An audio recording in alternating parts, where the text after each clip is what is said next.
స్వతంత్ర దినోత్సవం. సార్ ఈ మన పూర్వీకులు వాళ్ళ యొక్క శ్రమ ఫలితమే ఈరోజు మనము ఈ కార్యక్రమం జరుపుకుంటున్నాము. సార్ మనము వాళ్ళందరినీ తలుచుకుంటున్నాం, కానీ మనమేం చేశామన్న క్వశ్చన్ మనం వేసుకోలేదు. అవును సార్. ఎంతోమంది ఉద్యమాలు చేసి బ్రిటిష్ కలవలను కనిపి కొట్టిన ఈ మహానుభావాన్ని ఈరోజు మనం తెలుసుకోవాల్సిందే ఖచ్చితంగా. కానీ మనం చేసినట్టు ఏమీ లేదు. ఇప్పుడు మన దేశంలో అరాచకాలు ఎక్కువైపోయినాయి, అన్యాయాలు ఎక్కువైపోయినాయి. ఆ తర్వాత మోసాలు, దగాలు, ఆ తర్వాత లంచం. ఈ లంచం అనేది చాలా ఎంతోమంది ప్రాణాలు తీస్తుంది. ఇది ఒక భయంకరమైన వ్యాధిగా తయారైంది.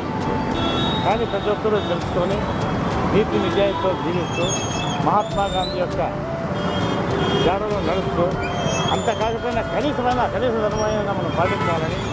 ఆంధ్రప్రదేశ్లో ట్రాఫిక్ చాలా అధికంగా ఉంది. ఆఫీసర్స్ అంతా ఎంతో చర్యలు తీసుకున్నారు.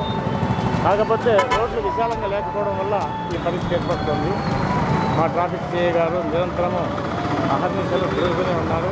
ఎక్కడ ఏం జామ్ కాకుండా అప్పటికప్పుడు చర్యలు తీసుకున్నారు.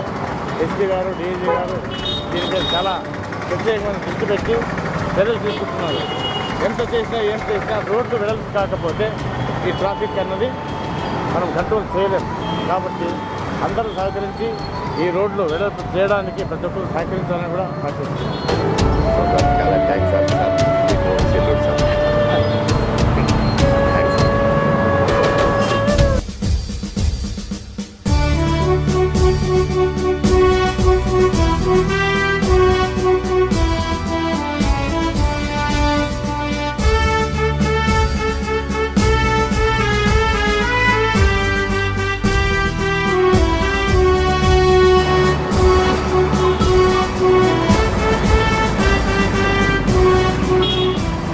Happy independence day sir. Happy independence day sir. మా కోసం మీరు ఎంతో కష్టపడుతుంటారు పగలనగా రాత్రనగా.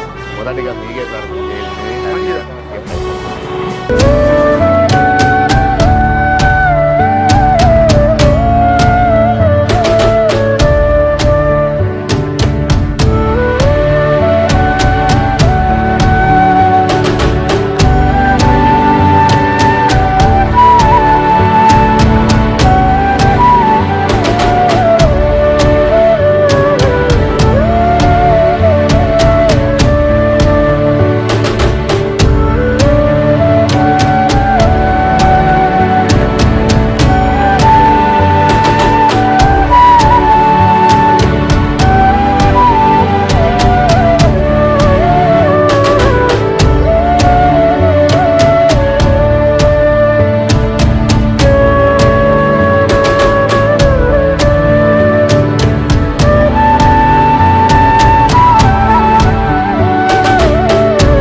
Happy independence day sir.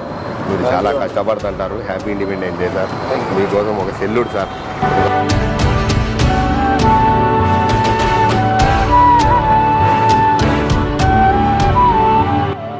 అందరికీ happy independence day.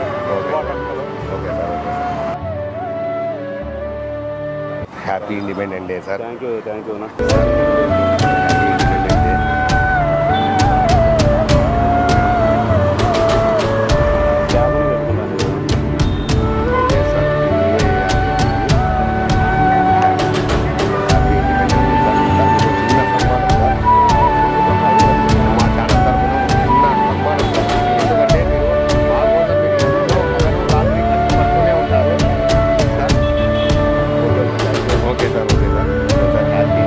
Happy independence day.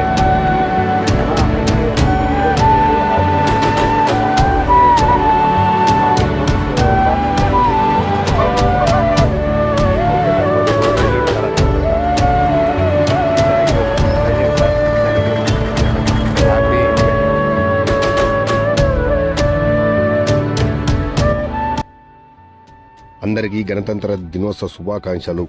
మనకు ఎటువంటి ప్రమాదం జరగకుండా రోడ్డు పైన వీళ్ళు ఇంతలా కష్టపడుతుంటే కొంతమంది ఫోన్లో మాట్లాడుతూ బైక్ నడుపుతుంటారు. మరికొందరు సిగ్నల్స్ పాటించకుండా ఓవర్ స్పీడ్తో రోడ్డు దాటుకుంటారు. మనం ఎవరో తెలియకపోయినా మన క్షేమంగా ఇంటికి చేరాలని మన కోసం ఇంతలా కష్టపడుతున్న మన ట్రాఫిక్ కానిస్టేబుళ్లకు మా సెల్యూట్.